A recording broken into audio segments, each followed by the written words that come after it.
Bonjour à tous, j'espère que vous allez bien, que vous passez des bonnes vacances, que vous avez la pêche. Moi je vais pas vous mentir, c'est le cas, j'arrête pas de manger du miel frais. Et on va en parler tout à l'heure, le miel frais c'est un truc de dingue, c'est vraiment un truc de dingue. Donc là j'ai fait la récolte, donc ça c'est sur le rucher, vous savez, c'était un rucher, c'est le rucher principal où j'ai présenté les temps de frelons tout simplement. Là j'ai une abeille qui m'embête, je vais pas vous mentir, c'est la première fois que je fais une vidéo avec ma combinaison. J'ai peur, elles me font peur. Donc ça bosse à fond, hein. Là donc j'ai remis une hausse avec une grille à rennes cette fois-ci parce que là maintenant j'ai pas envie de m'embêter, ça va me reprendre pas mal de temps. Donc elle continue de bosser alors qu'on a un temps mais gris, orageux, un petit peu comme dans le sud-ouest parfois. Si vous voulez, on a un temps qui est très gris, qui fait chaud, c'est orageux un peu.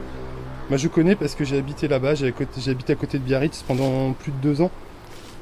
C'était le bonheur, je vais pas vous mentir. J'habitais à côté du phare en fait, et j'avais un petit appartement et tout, et j'allais surfer et tout au VVF. Je sais pas si vous voyez, vous avez je sais plus comment ça s'appelle, c'est Chambre d'amour, je crois que c'est ça, je sais plus exactement. Oh franchement c'était le bonheur. Mais c'est bien ici aussi, hein, j'aime bien, hein, mais c'est pas pareil, hein, c'est fait moins beau quoi. Donc je fais cette vidéo, déjà je voulais vous remercier énormément pour tout votre soutien par rapport à la dernière vidéo. Donc pour ceux qui se diraient par rapport à la dernière vidéo, parce que c'est vrai qu'il y a des gens qui pourraient se dire ouais c'est pas sympa d'afficher les gens comme ça. Non mais vous inquiétez pas, il est toujours abonné, hein. J'ai toujours mon abonné, j'ai toujours mon super abonné. Oh attention là j'en ai une qui s'en prend à mes doigts là, parce que j'ai oublié de mettre des gants. Alors j'ai ma combinaison mais j'ai pas de gants. Aïe, ah ça y est c'est fait. Bon bah c'est fait, le mal est fait. Bah, écoutez, elle voulait me piquer, elle m'a piqué. Elles m'en veulent, hein, j'ai pris tout le miel. Donc, j'ai toujours mon abonné. Il est toujours abonné, ne vous inquiétez pas pour ça. Bon, on en reparlera peut-être un peu plus tard. De toute façon, oui, je vais sûrement changer le titre de la vidéo. Parce que ça, c'était un petit peu pour vous, concernant la dernière vidéo. Je vais changer le titre. Ouais, que ce soit plus explicite pour ceux qui ont besoin de savoir et tout par rapport à ça. Voilà, vous avez vu, ça travaille. Hein. Il fait pas beau en plus, on a plein de pluie. Plein de pluie. Il fait pas très beau. Donc je fais cette vidéo là parce que j'ai des choses à dire. J'ai plein de petits conseils à vous donner et c'est plus que des conseils, c'est des trucs super importants, il va falloir se méfier encore. On a une année assez particulière. Voilà, alors j'ai plein de choses à vous dire. C'est pour ça que je me dis là faut faire une vidéo sur les abeilles parce qu'il y a trop de choses à dire. Donc alors la mauvaise nouvelle. Alors j'ai une bonne et une mauvaise nouvelle déjà pour commencer. Là faut que je stationne trop devant les ruches, elle m'envole à bloc. Bon, ça c'est la travailleuse. Alors, comme je vous disais, on va s'arrêter sur la travailleuse. Donc j'ai une bonne et une mauvaise nouvelle. Alors, la mauvaise nouvelle, c'est que le frelon est de retour. On les voit pas, mais ils sont de retour sur ce rucher-là, malheureusement. La bonne nouvelle, c'est qu'on va faire la saison 2 des temps de frelons, puisque le frelon est de retour. Bon, j'ai un petit peu de temps avant de le faire parce qu'ils traînent, ils sont un petit peu en train de traîner. Donc voilà. C'est pour ça que pour l'instant il n'y a pas de précipitation, faut rester cool, il n'y a pas à s'inquiéter, il n'est pas encore tout à fait là chez nous, ça va pas tarder. On a eu une météo qui n'était pas clémente, c'est-à-dire on a eu un printemps vraiment pluvieux, pas beau, et du coup c'est pas trop propice aux frelons quoi. Il sera un petit peu en retard, on en aura moins que d'habitude, en tout cas par chez nous. Mais cela dit, de toute façon, on en aura quand même un petit peu, hein. Ils vont arriver en septembre et tout ça, donc on va faire la saison 2 des temps de frelons. Je sais pas si je vais équiper autant de ruchers, parce que c'est vraiment calme, hein. En matière de frelons, je suis plutôt content, c'est très calme. Donc voilà, par rapport à ça. Oh, celle-ci, elle m'a fait du miel, oh là, je vous raconte pas. Donc magnifique la récolte hein, sur ce rucher-là, magnifique, hein. C'est pas partout comme ça, mais bon, ici c'est pas mal, hein. J'espère que pour vous votre récolte s'est bien passée. Voilà, pour moi c'est pas trop. Finalement, écoutez, moi c'est pas si mal que ça quoi. J'ai envie de vous dire que c'est pas mal du tout quoi. Ouais, finalement je m'en sors pas mal. Je suis super content en fait. C'est pour ça, vous voyez, le moral revient. C'est ça, nous, si vous voulez, nous les apiculteurs, en fait l'apiculture c'est comme si vous jouiez votre salaire au casino, vous savez pas. Nous ça se joue comme ça, d'un coup, comme ça, tac, en quelques semaines, c'est tout notre salaire qui se joue. Si vous faites pas de miel, vous n'aurez pas de salaire, hein. Il faut pas croire, on n'a pas d'aide, hein. Moi j'ai pas d'aide, hein. Si j'ai pas de revenus, j'ai pas de revenus, hein. J'aurai aucune aide. Hein. C'est pour ça, hein. Moi j'ai jamais eu d'aide. La seule fois où j'ai essayé de demander des aides, je vous avais raconté. J'ai jamais reçu le papier, donc j'ai jamais pu demander les aides. J'ai jamais eu un centime d'aide hein, pour les abeilles. Hein. Non, parce que parfois on s'imagine, on se dit bah ouais mais ils sont aidés, tout ça. Non, Les seules aides que j'ai eues, par contre j'ai eu des aides privées, ça c'est clair, mais des aides publiques j'en ai jamais eu. Des aides privées, oui j'en ai eu beaucoup, hein. Ça c'est clair. J'ai pas les parrainages que je fais au niveau des ruches, ça c'est clair, j'ai pas à me plaindre. C'est pour ça d'ailleurs je ne suis pas monétiser la chaîne et tout ça, je vous ai déjà dit. Par contre, ceux qui font monétiser leur chaîne, ceux qui font de la communication, moi ça me dérange pas du tout, hein. Si ça vous permet de continuer ce que vous faites, en plus il y a plein de gens qui font des super vidéos sur plein de trucs, vous avez raison, hein. Si ça vous aide, si ça vous permet de continuer et tout, bah après tout, moi je trouve ça bien. C'est vrai, j'ai jamais précisé, moi je dis toujours je ne suis pas monétisé, machin, je fais plus de communication non plus pour rien du tout. Mais les gens qui le font, c'est très bien, hein. Si ça vous aide et tout, moi j'y vois aucun inconvénient, hein. C'est important de le préciser parce que c'est vrai que j'ai jamais trop précisé tout ça, quoi. Donc on va commencer à parler des trucs importants. Donc déjà, il y a un truc super bizarre. Ouais, on va parler de ça parce que ça c'est un peu bizarre. J'ai un apiculteur en fait qui s'est installé juste à côté de mes ruchers. Ah, c'est un mec super sympa, j'ai discuté avec lui et tout, il est super motivé et tout. Et par contre, au fur et à mesure, je comprends pas trop parce que, en fait, parfois, quand vous essayez de comprendre le raisonnement de quelqu'un d'autre, c'est pas toujours évident. Parce que, en fait, si vous voulez, sur son rucher, il a plein de ruchettes pour attraper des essaims. Donc, je sais pas, à la limite, il a presque plus de ruchettes pour attraper des essaims que de ruches en elles-mêmes. Donc, le truc qui est très bizarre, c'est qu'il a mis toutes ses portières vertes. Et si vous pensez attraper des essaims, c'est que vous avez des essaimages. Si vous avez des essaimages, c'est qu'il vous faut des mâles. Donc il ne faut pas mettre les portières vertes. Là, si vous voyez bien, la portière verte, elle n'est pas mise vraiment. Regardez. Tous les mâles peuvent passer. Et toutes mes portières vertes sont mises comme ça. Donc si vous n'avez pas beaucoup de frelons, ne mettez pas vos portières vertes. Parce que qu'est-ce qui va se passer si vous mettez vos portières vertes? Qu'est-ce qui va vous arriver? Je vais vous le dire, c'est pas compliqué. Je suis désolé, je bouge un petit peu parce que je me fais attaquer. Attendez, je vais juste poser comme ça. Je suis obligé de le poser parce que... je sais pas, elles ont mal à l'objectif et tout, j'attends, c'est bon. Voilà, on peut le reprendre. Ah là là là là, quand vous faites la récolte, elles sont mauvaises, hein. Donc si vous mettez des portières vertes, comment vous allez faire pour que vos vannes soient fécondées? C'est pour ça, moi, il y a des choses, parfois je comprends pas bien les stratégies. Alors je sais pas où il habite, sinon je serais allé lui dire que c'est bizarre, un petit peu. Ah, je crois que je vais prendre une deuxième piqûre sur la main. Je vois pas comment ça va être évitable. Voilà, vous comprenez, donc les portières vertes, vous les laissez passer de telle manière à ce que les mâles passent, hein. Si vous n'avez pas trop de frelons, évidemment si vous êtes dans un coin où vous avez plein de frelons, c'est différent. Mais si vous en avez un tout petit peu, ils vont pas forcément rentrer tout de suite dans votre ruche, hein. Donc les portières vertes, c'est plutôt septembre, hein, parce que si vous avez des essaimages et des choses comme ça, et que vous avez des reines qui doivent se refaire féconder, vous allez encore perdre des ruches, hein. Vous allez me dire, ah celle-là elle est bourdonneuse. Voilà. Et ce sera à cause de ça. Parce que vous avez mis des portières vertes trop tôt. Il faut que les mâles puissent passer. C'est eux qui vont féconder les reines.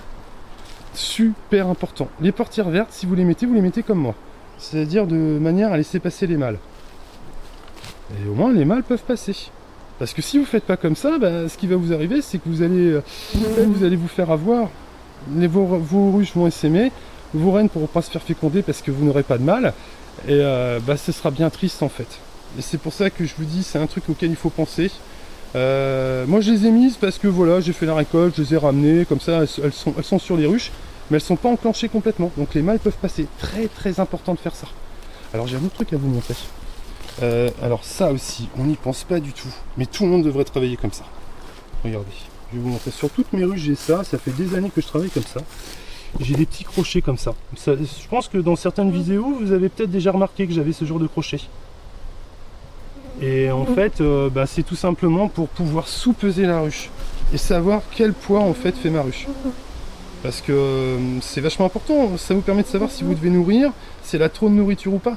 Et si elle a trop de nourriture, il va peut-être falloir mettre une hausse, tout simplement. Alors, est-ce que vous faites des traitements ou pas? Je sais pas. C'est ça le truc. Est-ce que si vous faites des traitements, c'est compliqué d'aller mettre une hausse? Moi, je suis pas encore en traitement. C'est-à-dire là, j'attends. Parce que vous voyez, les ruches, elles continuent de travailler, hein, elles sont emmêlées. Hein. Ça continue de bosser un petit peu. Bon, là, il est tard, hein, je vais pas vous mentir, il est 18h. Mais ça continue, ça bosse. Hein, elles vont chercher du miel. Hein. Malgré le temps mauvais qu'on a, elles continuent quand même. Hein. Donc, le risque, moi, je vais vous dire ce qui se passe en fait. Parce que là, votre ruche, elle va commencer à se remplir de miel. Et après, quand le mois de septembre va arriver, vous savez ce qui se passe. On a le lierre qui...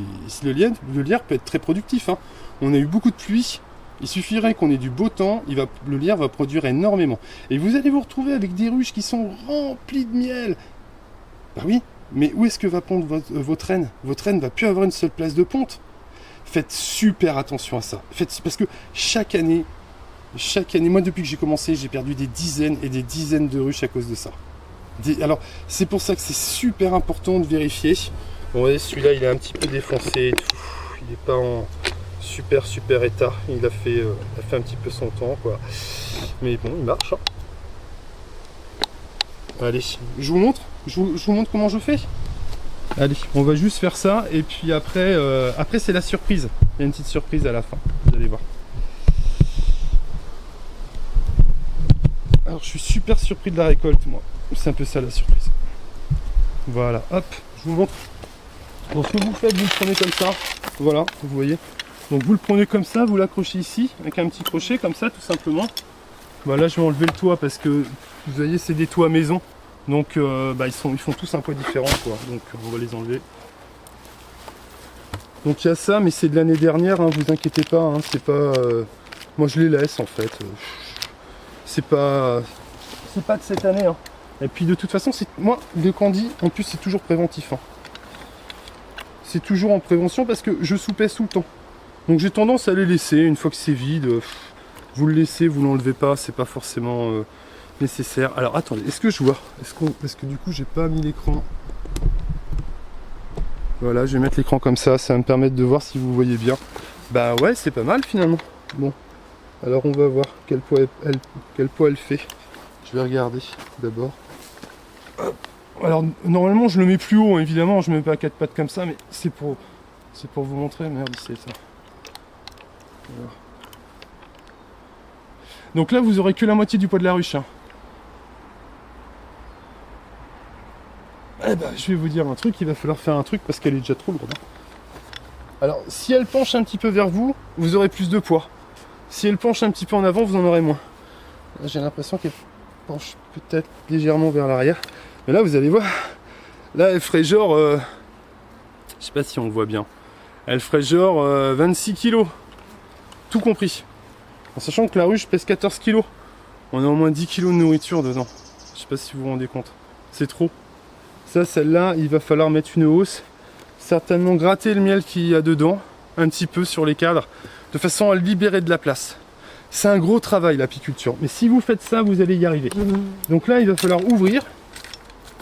Mettre une hausse de toute façon pour qu'elles vident un peu leur miel. Autrement, vous allez vous retrouver avec une ruche qui a trop de miel. Il ne s'agit pas d'aller gratter du miel et gratter du miel sans arrêt, hein, de leur prendre leur miel. Il s'agit qu'il y ait de la place. Parce que vous avez quand même une taille dans la ruche, c'est limité. Si vous avez 30 kg de miel, mais où est-ce que votre reine ne pourra plus pondre? Vous n'aurez pas d'abeilles d'hiver. Et votre ruche va mourir. Il y a énormément de mortalité à cause de ça. C'est énorme. L'Apis mellifera, elle fait beaucoup trop de miel. Voilà, beaucoup trop. Et du coup, c'est ça le résultat en fait de tout ça. Voilà ce que je voulais vous dire par rapport à ça. Donc très important, les ruches qui ont trop de nourriture, comme celle-ci, elle a trop de nourriture, et bien il va falloir faire comme ça. Voilà, il va falloir gratter tout simplement et mettre une hausse. Et comme ça, elles vont transférer le surplus de miel qu'elles ont dans le corps dans la hausse. Faites-le, c'est important. Donc pour gagner du temps, allez, un petit crochet, on met un petit crochet derrière comme ça. Hop, on accroche avec un peson. Ça ils sont bien ceux-là. Hein. Si vous pouvez acheter le même, hein, si vous trouvez. Hein. Vous pouvez acheter le même, ils sont pas mal ceux-là, ils marchent bien, ils sont assez précis. Vous pouvez faire comme moi, mais je sais qu'il y en a d'autres qui font différemment. J'avais vu des vidéos avec d'autres gars qui font un petit peu différemment, mais c'est pareil, hein, ça revient exactement au même. Hein. Moi je fais comme ça, voilà, ça marche bien. On a à peu près le poids. Alors, quand vous pesez comme ça à l'arrière de la ruche, vous n'aurez que la moitié du poids. C'est-à-dire qu'il faut multiplier par 2 pour avoir le poids. Ça c'est important. Hein. Et ça peut être c'est approximatif. Évidemment, c'est pas exact, parce que vous pouvez avoir un peu plus de miel à l'avant, un peu plus de miel à l'arrière. Donc ça peut être assez approximatif. Mais quand même, ça vous donne une idée. Et voilà, donc il ne s'agit pas, si votre ruche pèse 14 kg, il ne s'agit pas de dire, oh, bah, ma ruche fait 16 ou 17 kg, bon bah ça va encore. Il reste encore un peu de nourriture. Bah non, parce que alors là, vous courez la catastrophe. Donc voilà. Donc voilà ce que je voulais vous dire. Donc on va terminer la vidéo, écoutez, on va terminer la vidéo à la maison et je vais vous montrer le miel, hein, tout simplement. Et je vous dis à tout de suite. Ah, de retour à la maison. Eh ben, écoutez, alors le maturateur est là. Alors est-ce qu'il est plein? Est-ce qu'il est vide? Alors on va regarder ça ensemble. Si j'arrive à le soulever. Eh ben c'est bien plein comme vous pouvez le constater. Voilà. Une bonne récolte et tout. Regardez. Je peux vous dire, il y a du miel là-dedans. Waouh. Là, quand je fais ça, vous voyez, je suis comme un gosse et tout, dans une boutique de bonbons. C'est un vieux rêve. On n'avait jamais rêvé d'avoir du sucre comme ça, en quantité phénoménale, à volonté et tout. Bon, je vais pas vous mentir, faut que je fasse attention quand même, parce que j'en abuse. Hein. Je suis devenu un ouf du miel, moi. Je mange plus que ça en ce moment. Non, je rigole, mais en fait, c'est du miel frais, c'est super bon pour la santé, quoi. Le miel frais, c'est extrêmement bon pour la santé. Vous pouvez en abuser. Voilà, après, bah, le miel, voilà, c'est du miel, mais le miel frais, je peux vous dire, attends, vous voulez goûter? Voilà. Mais oui, mais je sais pas si vous pouvez ressentir ce que je ressens quand je goûte ça.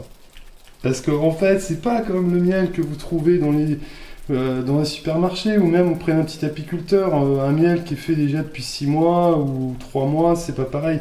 Quand ça vient juste d'être fait, vous avez toutes les saveurs, c'est incroyable, c'est magique en fait. Et moi je vous dis, j'en mange pendant 1 mois, mais comme un dingue et tout. Ça me donne une patate, c'est incroyable, là, je suis trop content. Donc là, ça fait seulement 4 jours que je récolte moi. J'ai pas récolté avant, non. Là, j'y vais comme un dingue, parce que j'ai attendu qu'il fasse beau, vous voyez, qu'il fasse chaud. Parce que si vous récoltez trop tôt, c'est bien, mais le problème c'est qu'on a eu plein de pluie. Et on a eu tellement de pluie que le problème c'est que le miel va être humide. Tandis que là, je suis content, je suis à 18, c'est très bien, je suis très content. Donc, ce que vous voyez ici, là, c'est de la cire un petit peu. Voilà, j'ai commencé à épurer la cire, voilà, vous l'avez ici. Vous voyez, j'ai commencé à enlever toute la cire, ce que vous voyez de blanc là sur le côté. Et il en reste encore, il y en a encore à enlever un petit peu. Voilà, on va faire le travail pour vraiment avoir une belle pureté et tout. Il va rester dans le maturateur 2-3 semaines, pas 3 semaines on va dire. Bah, ça dépend parce que là j'ai plus rien à vendre. Hein. Donc j'ai plus de miel de l'année dernière. Et il y a des gens, je peux vous dire, ils attendent le miel frais avec grosse impatience quoi. Oh là là, je suis trop content. Donc la récolte, on va voir, hein, parce que j'ai pas tout récolté, là ça fait que 4 jours que je récolte, mais je vais pas vous mentir, en 4 jours j'ai fait la moitié. Hein. J'y vais comme un dingue moi.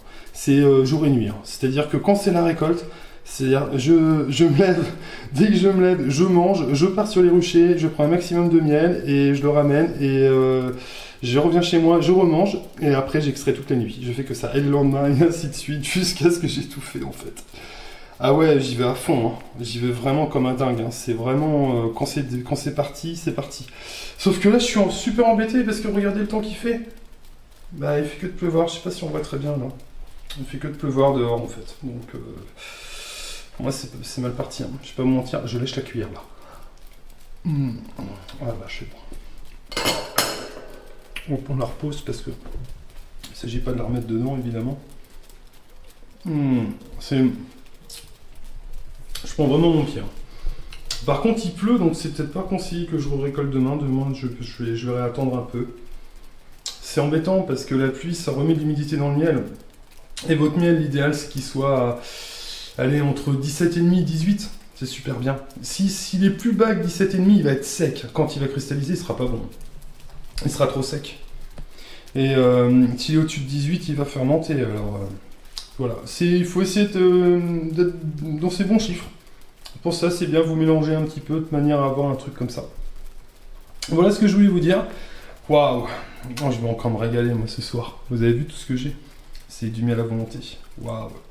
C'est ça le métier d'apiculteur. On n'a pas que les soucis, on a aussi des trucs extra comme ça. Bon, allez, je vous laisse. Moi, je vais déguster du miel encore ce soir. Allez, à bientôt. Mettez des likes si vous y pensez, mettez des likes, c'est cool. À bientôt. Allez, bonnes vacances pour ceux qui sont en vacances.